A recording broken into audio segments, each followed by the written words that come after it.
Not gonna lie, guys, I was pretty out of my depth there.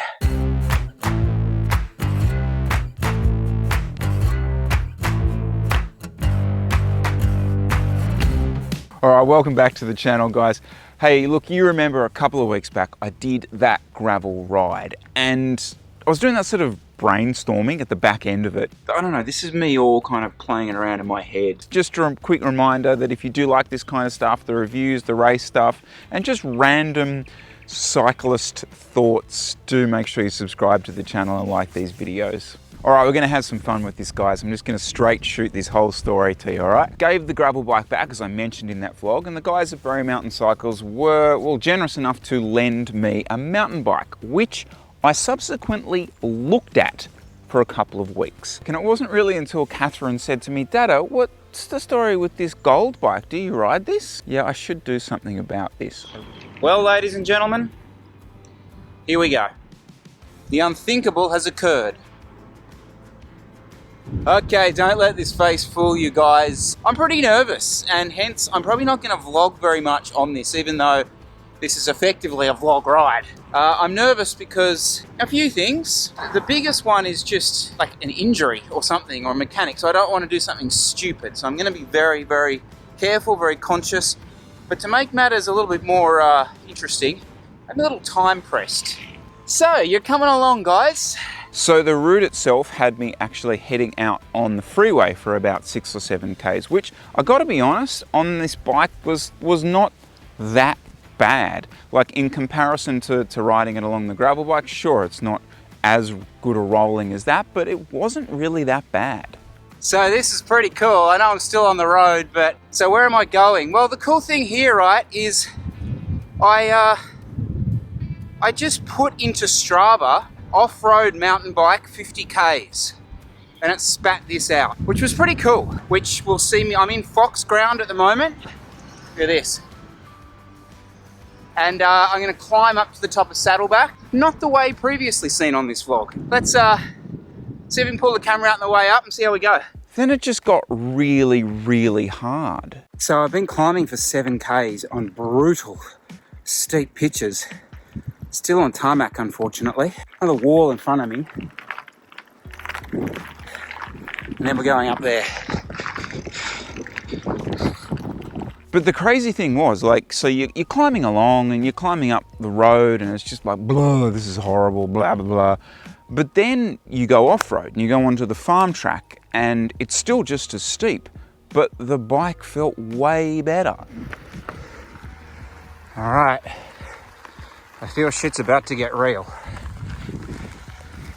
This is just where, I'll be honest, I'm totally out of my depth. This is what mountain bikers do so well, is they're used to the back wheel spinning, obviously, but they're also used to engaging enough of that wheel in the pedal stroke to actually keep the momentum up those incredibly steep things. Whereas for me, like I might mash a bit, back wheel skids, and I'm like, I'm out. And of course, as soon as I'm out, I'm off. I've got to get back on. Hang on, I'm on a wall. How do I do this? I've got to push the bike up. And then the pedals were crap because they're commuter pedals, so I couldn't clip in. And guys, I'm not happy. I'm not enjoying life.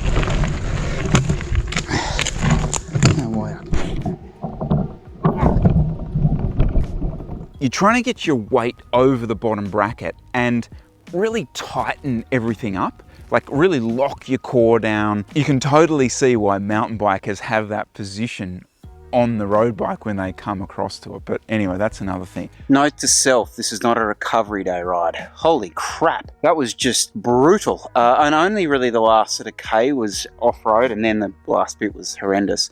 But now we're here. So we're gonna go through this fence and onwards. I had to walk a downhill section. Look, the downhill stuff brings up a whole other discussion about like how intense I would want to do this kind of thing, because like I said in the beginning, a lot of this stuff would be done by myself. Oh man, I'm not good at this. Wow, this is a totally different ball game, isn't it? Not gonna lie, guys, I was pretty out of my depth there. I had to get off a couple of times, struggled to get back on.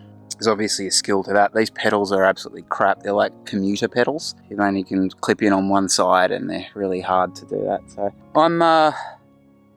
I'm realistic that this is a very different skill set. Certainly parts of that. Is it a skill set that I'm desperate to learn? Look, it's still a challenge, right? And man, like I'm at the top of Saddleback, and I can tell you right now, riding to the top of Saddleback on the road is just as hard. So, but in a different way. Yeah, pretty beautiful though. Come down off Saddleback Lookout on the road. Just incredible, incredible views, guys. If you are down this way, I do recommend riding Saddleback. As hard as it is brutal. On the road, off the road, doesn't matter. The views are, I think, the best views because you get mountains and you get coast. I mean, doesn't get better than that as far as I'm concerned.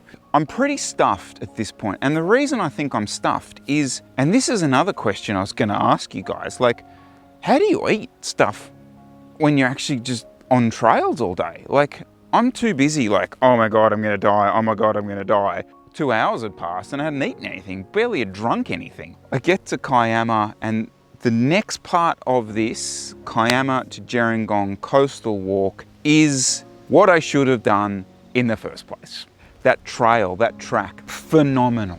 Clearly this is about where my skill level is. Now, the bike that I've been using has, I don't know what the phrase is, the term is, but it has like, it's a dual suspension mountain bike, I think. So you can lock the front fork out and then de-lock it. I'm so good with the lingo. And I had it de-locked, which was perfect. It just floats along. And it's kind of interesting that the bike feels way more together off-road than on-road. I don't know why that's surprising to me, but it just does. So apart from ending up on a beach, which was a complete failure, I got the route pretty right. And from Gerringong back to Berry, I just sort of went into Roadie mold. I was very much kind of late at this point. I'm absolutely boxed. Feel like I've been to Mordor and back, physically and emotionally. That was legit. I'm stuffed. And like, I'm crap. I'm so crap. Problem is, that's not a day off. I'm boxed. Yeah, so look, I really enjoyed it. I was absolutely stuffed, mind you. I was completely rooted at the end of it, but it was fun. I mean, that coastal walk trail thing was like fantastic. For me, that's what it's all about. Talk about overthinking 160k bike ride. You know, you're probably thinking like, oh man, he's gone out and done Leadville or some like 200-mile mountain bike ride. It's like, he just went out for a couple of hours. Get over it, Chris. Move on. That kicks the butt of a gravel bike. I'm sorry. That's a different ball game altogether. Like, obviously way out of my comfort zone. Okay, let's break this down, because at the end of the day, right, this is like the gravel bike versus the mountain bike thing, and where is my head at? It's funny, like I watched that video from Bentley. The gravel bike front, I know Chris was a little bit, he took on for a ride and enjoyed it, but he said he wouldn't be getting one. I thought I'd throw my 2 cents in there. And he showed some of those roads. And yeah, can totally see where he's coming from. With those sort of graded gravel roads, you can ride around with pretty standard-ish gearing on. It's a no-brainer. It's a gravel bike every day of the week. But there's not that much of that around here. But the two things that I haven't really formed in my head, and I'd love to hear your feedback on this, right? I ride by myself a lot. It's just the nature of what I do. So am I willing to ride by myself on mountain bike trails?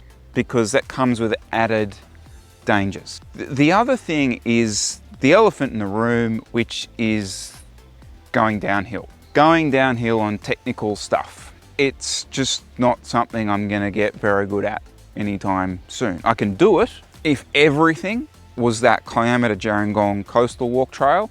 100% in. Again, I'm not going to talk too much about the bike itself because I don't really know anything about it, but I do know with mountain biking, if I do go down this route, I'd have to choose like the style of mountain bike or anything like that. So I would be really interested in your thoughts on that, guys. But I do kind of think that that was the right style of thing, because look, I'm never going to be the downhill guy. Gonna have to ride on a road a bit, just the nature of like the kind of riding that I want to do. Maybe the actual reason that I want to get a mountain bike is to give you guys some different sort of content to look at. So, and you can laugh at me from a whole different source. So guys, please do pop your comments below. I'd love to hear your thoughts on this. Thank you very much for watching. Subscribe to the channel. We will be, we've actually got some things planned coming up, and there's some good news coming around the cycling world at the moment, isn't there? I think we'll be racing this year. I genuinely do think we'll be racing this year. Yeah, alrighty guys, see you soon.